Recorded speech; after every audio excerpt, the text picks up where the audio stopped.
যেদিন বাজার নিয়ে আসে সেদিন কিন্তু খুব একটা ঝামেলার মধ্যে পড়ে যাই, এগুলো গোছানো, কেটে কুটে রান্না করা। আসসালামু আলাইকুম সবাইকে, কেমন আছেন সবাই? তো আজকে কি বাজার করলাম আর কি রান্না করলাম, কিভাবে করলাম সেটাই আপনাদের সাথে শেয়ার করতেছি।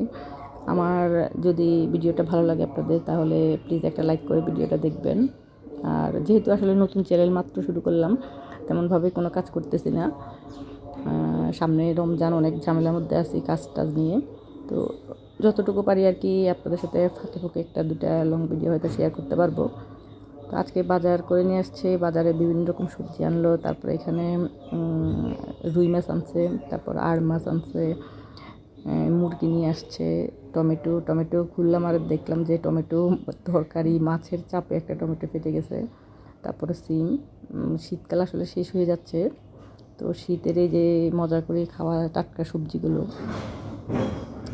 এগুলো কিন্তু দেখা যায় যে কয়দিন পরে আর পাবো না।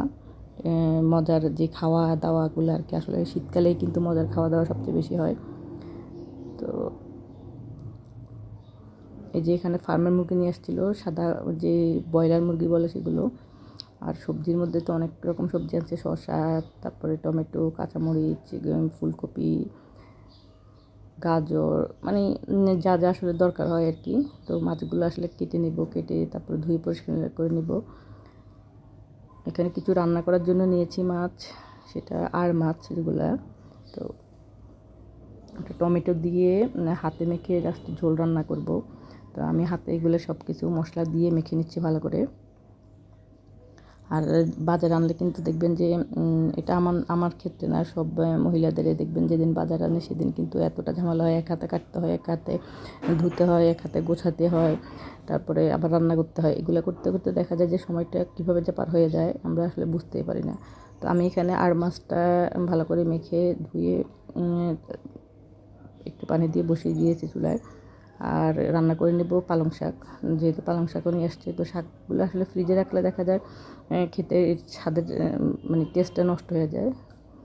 আর কয়েক পিস মাছ ভেজে করে নেবে এমনিতে জাস্ট পেঁয়াজ দিয়ে।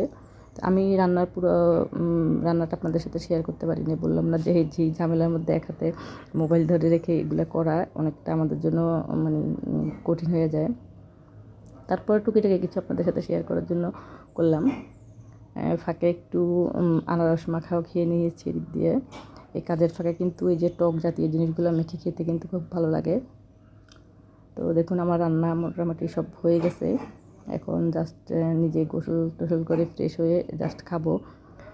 তো আমার ব্লগটা কেমন লাগলো আজকে জানাবেন। আজকে এই পর্যন্তই, আল্লাহ হাফেজ।